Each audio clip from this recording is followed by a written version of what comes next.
Coba deh, pernah kepikiran nggak soal perjalanannya JavaScript? Dari yang tadinya cuma bahasa buat bikin pop-up lucu di browser, sekarang jadi otak di balik server-server paling canggih di dunia. Gimana ceritanya bisa sampai sehebat itu? Nah, ini dia nih pertanyaan yang benar-benar ngubah permainan. Dulu kan, selama bertahun-tahun, JavaScript itu kayak terkurung di dalam browser. Kerjaannya cuma ngurusin tampilan depan aja. Tapi para developer punya mimpi yang lebih besar. Gimana kalau kita bisa pakai satu bahasa yang sama untuk ngebangun semua bagian dari aplikasi web? Dari front end sampai back end. Dan ternyata mimpi itu jadi kenyataan. Ada satu teknologi revolusioner yang berhasil ngelepasin JavaScript dari penjaranya di browser.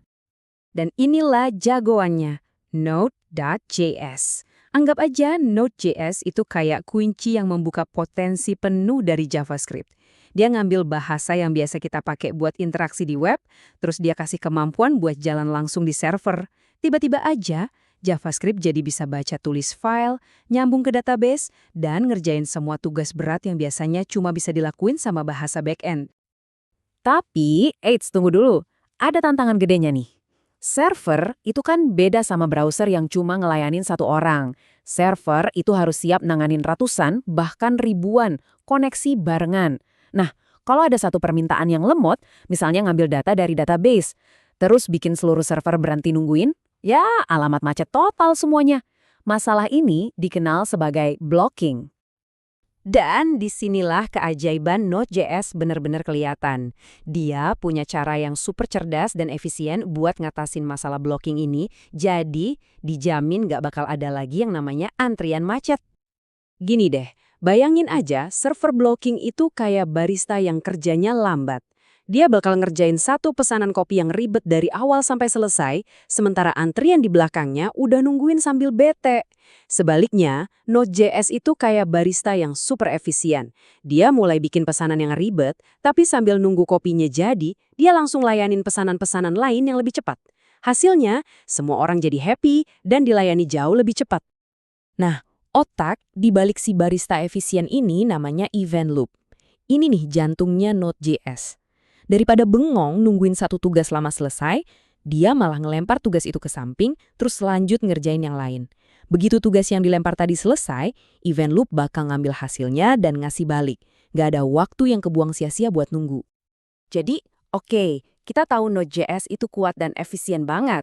Tapi, kalau kita pakai kekuatan mentahnya langsung, wah, itu bisa berantakan banget dan susah diatur. Apalagi kalau aplikasi kita makin gede. Cuma lihat deh kode ini. Ini server super simple pakai modul HTTP bawaan Node.js. Tiap mau nambah halaman atau rute baru, kita harus nambahin blok if atau else if lagi dan lagi. Kebayang nggak kalau kamu punya 50 rute? Kodenya bisa jadi monster yang panjang dan bikin pusing bacanya. Jelas banget kan cara kayak gini nggak cocok buat aplikasi beneran? Para developer sadar betul soal ini. Dan mereka tahu pasti ada cara yang lebih baik. Cara yang lebih simple dan elegan buat ngatur logika server. Dan dari situlah sebuah solusi lahir. Dan inilah pahlawan kita, Express.js. Penting nih buat dicatat, Express itu bukan bahasa baru ya. Dia itu sebuah framework atau gampangnya, seperangkat alat bantu yang dibangun di atas Node.js buat bikin hidup kita sebagai developer jadi jauh lebih gampang. Nah, sekarang bandingin sama yang ini. Lihat deh. Jauh lebih rapi, lebih enak dibaca kan?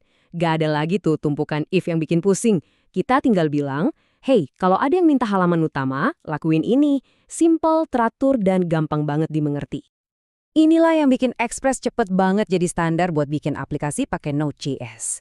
Dia nyederhanain yang namanya routing atau ngatur URL, dia juga ngurusin request dan response jadi lebih rapi. Dan yang paling keren, dia ngenalin konsep super canggih yang namanya middleware buat nambahin fungsionalitas.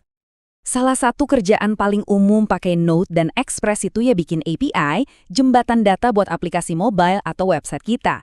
Dan kunci buat ngerti kenapa Express jago banget di sini, itu ada di satu konsep inti yang tadi kita sebut, middleware. Bayangin aja middleware itu kayak pos-pos pemeriksaan di jalur perakitan.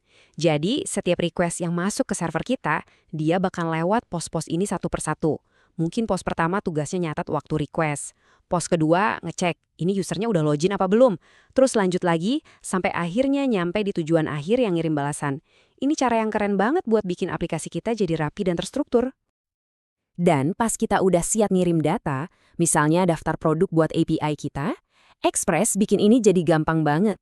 Tinggal panggil res.json, masukin datanya, selesai. Express yang bakal otomatis ngatur semua header HTTP dan ngubah data kita jadi format JSON. Gak perlu ribet-ribet lagi.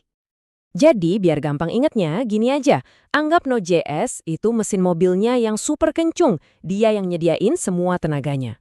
Nah, Express.js itu sasis, setir, sama dashboardnya. Semua kontrol yang bikin mesin kahar itu jadi enak dan aman buat dikendarai. Kita butuh keduanya buat bikin mobil yang sempurna.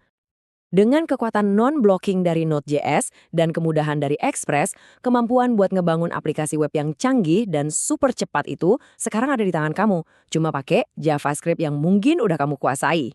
Jadi pertanyaannya sekarang buat kamu, dengan semua kemudahan ini, inovasi keren apa yang bakal kamu ciptain?